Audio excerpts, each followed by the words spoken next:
नमस्कार। देश की तमाम फटाफट खबरों में आपका स्वागत है। खबरों के लिए आपसे निवेदन कि यदि आपने हमारे चैनल को सब्सक्राइब नहीं किया तो कृपया करके आपके अपने चैनल को सब्सक्राइब कर लें। तो बढ़ते हैं आज की बड़ी खबर की ओर, जो मुख्यमंत्री अरविंद केजरीवाल की है। जी हां, दिल्ली हाईकोर्ट ने आज शराब नीति मामले में मुख्यमंत्री अरविंद केजरीवाल की गिरफ्तारी रिमांड को सही ठहराया है। हाईकोर्ट ने कहा कि प्रवर्तन निदेशालय ने हमारे सामने पर्याप्त सबूत पेश किए। हमने बयानों को देखा जो बताते हैं कि गोवा के चुनाव के लिए पैसा भेजा गया था। हाईकोर्ट ने फैसले में सीएम को रिमांड पर भेजने का फैसला भी बरकरार रखा है। आप इस फैसले के खिलाफ सुप्रीम कोर्ट जा सकते हैं। हाईकोर्ट ने कहा कि हमें संवैधानिक नैतिकता की फिक्र है, न कि राजनीतिक नैतिकता की। मौजूदा केस केंद्र और केजरीवाल के बीच नहीं है, यह केस केजरीवाल और ईडी के बीच है। दिल्ली के मुख्यमंत्री अरविंद केजरीवाल को आबकारी नीति मामले में दिल्ली हाई कोर्ट से बड़ा झटका लगा। न्यायालय ने गिरफ्तारी हिरासत के खिलाफ दायर उनकी याचिका खारिज कर दी। कोर्ट के इस फैसले पर दिल्ली सरकार में मंत्री और आम आदमी पार्टी के प्रवक्ता सौरभ भारद्वाज ने कहा कि हम सम्मान पूर्वक कहना चाहते हैं कि हम इस फैसले से सहमत नहीं हैं और इस फैसले के खिलाफ हम सुप्रीम कोर्ट जाएंगे।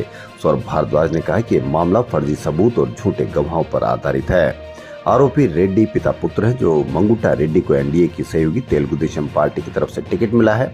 इन पिता पुत्र के कई बार बयान हुए, लेकिन कहीं पर अरविंद केजरीवाल का नाम नहीं आया। महाराष्ट्र के विपक्षी गठबंधन महाविकास अघाड़ी के बीच लोकसभा चुनाव के लिए सीट शेयरिंग का फॉर्मूला तय हो गया है। महाराष्ट्र के 48 में से 21 सीटों पर शिवसेना, 17 सीटों पर कांग्रेस और 10 सीटों पर एनसीपी शरद गुट अपने उम्मीदवार उतारेगी। मुंबई में यानी आज तीनों दलों की ज्वाइंट प्रेस कॉन्फ्रेंस में सीट शेयरिंग के फॉर्मूला का ऐलान किया गया। एमवीए नेताओं के बीच मुंबई साउथ सेंट्रल, भिवंडी, सागली और सातारा सीट को लेकर भी सहमति बन गई है। कांग्रेस महाराष्ट्र में 16 प्रत्याशियों के नामों का ऐलान कर चुकी है। दूसरी तरफ कांग्रेस की लोकसभा चुनाव के लिए 13 लिस्ट सामने आ चुकी है, जिसमें 240 प्रत्याशियों के नाम तय किए जा चुके हैं। बची सीटों पर जल्द ही प्रत्याशियों के नाम घोषित होने की उम्मीद है। पूर्व केंद्रीय मंत्री चौधरी वीरेंद्र सिंह भारतीय जनता पार्टी से करीब एक दशक पुराना रिश्ता खत्म कर मंगलवार यानी आज फिर से कांग्रेस में शामिल हो गए। कांग्रेस में शामिल होने पर वीरेंद्र सिंह ने कहा कि पार्टी में उनकी सिर्फ घर वापसी नहीं है, बल्कि विचारधारा की वापसी है। उनकी पत्नी और पूर्व विधायक प्रेमलता भी कांग्रेस में शामिल हुई। वीरेंद्र सिंह और उनकी पत्नी ने कांग्रेस के वरिष्ठ नेता मुकुल वासनिक, हरियाणा के पूर्व मुख्यमंत्री भूपेंद्र सिंह हुड्डा, पार्टी महासचिव रणदीप सुरजेवाला, हरियाणा प्रदेश कांग्रेस कमेटी के अध्यक्ष उदय भान और कुछ अन्य वरिष्ठ नेताओं की मौजूदगी में कांग्रेस मुख्यालय में पार्टी की सदस्यता ग्रहण की। राष्ट्रीय जनता दल के नेता तेजस्वी यादव ने मंगलवार को दावा किया कि बिहार में भारतीय जनता पार्टी नित्य राष्ट्रीय जनतांत्रिक गठबंधन घबराया हुआ है और यही कारण है कि राज्य में प्रधानमंत्री नरेंद्र मोदी को सघन प्रचार करना पड़ रहा है। तेजस्वी यादव ने यह टिप्पणी तब की जब पत्रकारों ने कहा कि औरंगाबाद लोकसभा सीट पर केंद्रीय गृह मंत्री अमित शाह की बुधवार को रैली होने वाली है। प्रधानमंत्री मोदी 16 अप्रैल को गया में एक चुनावी सभा को संबोधित करने वाले हैं। युवा नेता तेजस्वी यादव ने कहा कि चुनाव के दौरान लोग अलग अलग जगहों पर जाते हैं, लेकिन ये स्पष्ट है कि भाजपा इस बार घबराई हुई है। इसके शीर्ष नेताओं के साथ साथ राजनीतिक हिसाब किताब बराबर करने के लिए इस्तेमाल की जा रही ईडी और सीबीआई का ध्यान भी बिहार पर केंद्रित है। आगामी लोकसभा चुनाव के बारे में बात करते हुए सचिन पायलट ने कहा कि इस बार कांग्रेस की परफॉर्मेंस पिछली बार के मुकाबले काफी अच्छी रहेगी। सचिन पायलट ने कहा कि लोग अब वादों और जुमलों से ऊब गए हैं। राजस्थान सरकार लोगों पर अपनी छाप नहीं छोड़ पाई है और बीजेपी महंगाई और बेरोजगारी का जवाब नहीं दे पा रही। उन्होंने कहा कि कांग्रेस का घोषणा पत्र काफी अच्छा है।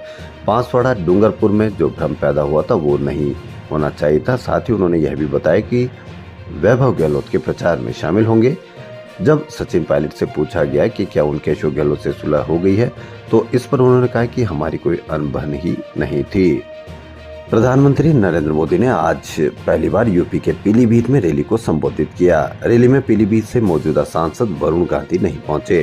भाजपा ने वरुण का टिकट काटकर यहां से यूपी सरकार में पीडब्ल्यूडी मंत्री जितिन प्रसाद को मैदान में उतारा है। प्रधानमंत्री मोदी ने 10 दिन में चौथी बार यूपी में रैली की। इससे पहले पीएम 31 मार्च को मेरठ में और 6 अप्रैल को सहारनपुर में रैली की थी। 6 अप्रैल को ही गाजियाबाद में रोड शो भी किया था। प्रधानमंत्री ने कहा कि अनाज भंडारण की सबसे बड़ी योजना भी शुरू हो चुकी है, गोदाम बनाए जा रहे हैं। कांग्रेस के स्टार प्रचारक और पूर्व अध्यक्ष राहुल गांधी आज एमपी में महुआ फूल बीने।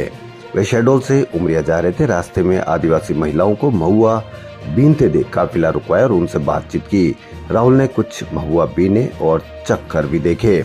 बता दें कि राहुल सोमवार को चुनावी सभा करने शहडोल आए थे। उन्होंने इस सभाओं में आदिवासियों पर फोकस किया। राहुल ने कहा कि हमारी सरकार बनने पर देश के किसानों का कर्जा माफ करेंगे, साथ ही किसानों को कानूनी न्यूनतम समर्थन मूल्य देंगे। उन्होंने महालक्ष्मी योजना के तहत हर गरीब परिवार की एक महिला को सालाना 1 लाख रुपए देने की भी बात कही। खबरों में फिलहाल इतना ही। यदि आपको हमारा चैनल पसंद आए तो लाइक, सब्सक्राइब और शेयर अवश्य करें। धन्यवाद।